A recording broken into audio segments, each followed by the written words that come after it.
Services के बाद अगला पॉइंट आता है ISP। मिला क्या? ISP internet service provider. मिला होगा शायद, हमने पीछे इसको पढ़ लिया है। वैसे हिंदी में अगर इसको निकाल लो तो इसकी परिभाषा निकल गई। हिंदी क्या है इसकी? इंटरनेट सेवा प्रदाता। इंटरनेट की सेवा देने वाली कंपनियां क्या कहलाती हैं?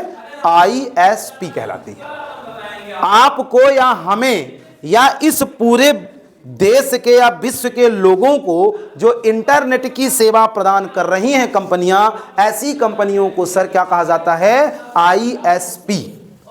सर ये नेशनल लेवल पे और इंटरनेशनल लेवल पे हमारे कंप्यूटर या हमारी डिवाइसेस में इंटरनेट का इस्तेमाल करने में अहम रोल अदा कर रही हैं। जैसे मैं कहूं कि आप लोग कौन सी ISP या कैसे इंटरनेट से जुड़ते हो, तो आप कहोगे कि सर हम जियो कंपनी का इस्तेमाल करते हैं, एयरटेल का इस्तेमाल करते हैं, BSNL का इस्तेमाल करते हैं, और भी बहुत सारी ऐसी कंपनियां हैं जो हमें इंटरनेट की सेवा प्रदान कर रही हैं। समझ गए हो ना सर? ऐसी कंपनियां जो इंटरनेट की सेवा प्रदान करती हैं, ऐसी कंपनियों को सर हम ISP कहते हैं। ये नेशनल लेवल पे भी होती हैं और इंटरनेशनल लेवल पे भी होती हैं। नेशनल लेवल पे कुछ कंपनियां हैं जो हमें आज या काफी दिनों से इंटरनेट की सेवाएं प्रदान कर रही हैं। जैसे सबसे पहला नंबर आप BSNL का ले सकते हो। किसका ले सकते हो? BSNL, भारत संचार निगम लिमिटेड। इसके BSNL का भारत में पहली बार 15 अगस्त 1995 में इस्तेमाल हुआ था। 1995 में भारत में BSNL का इस्तेमाल किया गया था 15 अगस्त को। आज भी है लेकिन गवर्नमेंट के लिए है। गवर्नमेंट सेक्टर की जो चीजें होती हैं वहां जहां पे नेटवर्क अवेलेबल है, लोग आज भी BSNL से कनेक्शन ले रहे हैं, नहीं ले रहे हैं। लेकिन प्राइवेट सेक्टर पे बहुत सारी और कंपनियां आ गई हैं, जैसे जियो है, एयरटेल है, वोडा, आइडिया। इनका इस्तेमाल करके भी लोग इंटरनेट से जुड़ने का प्रयास कर रहे हैं। सर ये ऐसी कंपनियां होती हैं जब हम इंटरनेट का इस्तेमाल करना चाहते हैं तब ये हमसे क्या लेती हैं?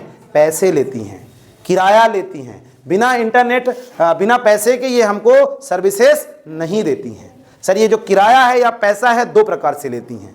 एक, जब सर हम इनका कनेक्शन लेने जाते हैं, जैसे मैं उदाहरण के तौर पे कहूं कि जब आप सिम खरीदते हो तब 200, 300, 250 रुपए आप पेमेंट देते हो, नहीं देते हो? एक कनेक्शन लेने का पेमेंट देती हैं और फिर दूसरा कनेक्शन को यूज करने का पेमेंट। कि डाटा कितने का डलवाना है, डाटा कौन सा वाला चाहिए, 4G, 5G, 1 GB, 2 GB, 5 GB, कौन सा वाला चाहिए, उसके हिसाब से आपको पेमेंट देना होता है, नहीं देना होता। जैसे आप बिजली का बिल का कनेक्शन, बिजली कनेक्शन लेने जाओ आप, तो पहले क्या लगेगा है?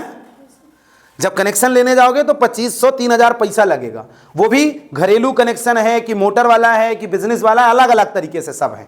उदाहरण आप बता रहे हैं। और फिर जब आप बिजली का कनेक्शन ले लिए, उसके बाद जितना आप बिजली यूज करोगे उतना उसका क्या आएगा? बिल आएगा। तो ऐसे ही ISP आपसे पेमेंट लेती हैं।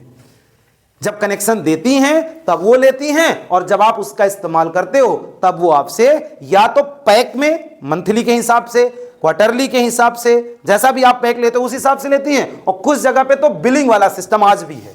जैसे कोई ब्रॉडबैंड का कनेक्शन ले लिया, अनलिमिटेड ले लिया है, तो उसमें महीने का, 3 महीने का, 6 महीने का, या बहुत जगह तो महीने महीने का बिल आता है। आज चलाओ, जितना चलाओगे उतना बिल आएगा। तो समझ गए ना? क्या लिखोगे इसके बारे में? ये सब लिखना, जितनी चीजें हमने बताई पूरा आपके नोट्स में लिखा है, आप पढ़ोगे तो मिल जाएगा सब कुछ। किसी को बताना है तो क्या बताओगे सरल शब्दों में? ISP का पूरा नाम सर इंटरनेट सर्विस प्रोवाइडर होता है। यह सर ऐसी कंपनियां हैं जो इंटरनेट सेवा देने के बदले हमसे पेमेंट ले रही हैं, या यूं कहें कि इंटरनेट की सेवा प्रदान करते समय हमसे पैसे ले रही हैं। सर ये पैसे दो प्रकार से लेती हैं, एक रजिस्ट्रेशन या यूं कहें कि लाइसेंस देने का, और उसके बाद उसको यूज करने का। सर ये नेशनल लेवल पे भी होती हैं और इंटरनेशनल लेवल पे भी होती हैं। आप अपने नोट्स में देखोगे तो नेशनल लेवल पे लगभग आपको, जैसे सत्यम हो गया, BSNL हो गया, MTNL हो गया, सिग्मा हो गया, मिल गया क्या? Indian service provider national level पे अगर आप चलो, और अगर आप इंटरनेशनल वर्ल्ड लेवल पे अगर आप चल रहे हो तो GTI है, MCI है, S-Print है, यूजनेट है, ANS करके ऐसी कंपनियां हैं जो आपको इंटरनेट की सेवा इंटरनेशनल पे दे रही हैं। इंटरनेशनल पे कब आपको जरूरत पड़ेगी? हाँ, जब बड़े स्तर पे आपको इंटरनेट की आवश्यकता हो और ज्यादातर आप देश विदेश से ट्रांजैक्शंस कर रहे हो, तब आपको इस्तेमाल करना है। बाकी हमारा अगर लोकल एरिया तक देखा जाए, अपने लेवल, अपने भारत के लेवल पर, तो हमारी कंपनियां इधर हैं ही हैं। आप अपने नोट्स में चाहिएगा तो 2-3 कंपनियां और लिख लीजिएगा अगर ना लिखी हूं। जैसे सत्यम है, VSNL होगा, BSNL भी होगा शायद, देखिएगा, है ना।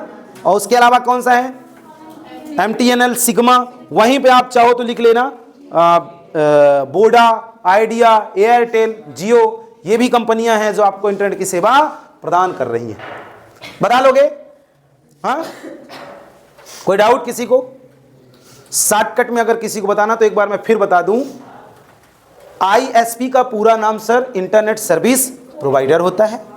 यह ऐसी कंपनियां हैं जो हमें इंटरनेट की सेवा प्रदान करने में अहम रोल देती हैं। सर, जब हम इनकी सेवा लेने का प्रयास करते हैं या कि इनसे सेवा हम लेते हैं, तब ये हमसे 2 प्रकार से पेमेंट भी लेती हैं। एक रजिस्ट्रेशंस कराने का या लाइसेंस लेने का, और दूसरा उसे यूज करने का।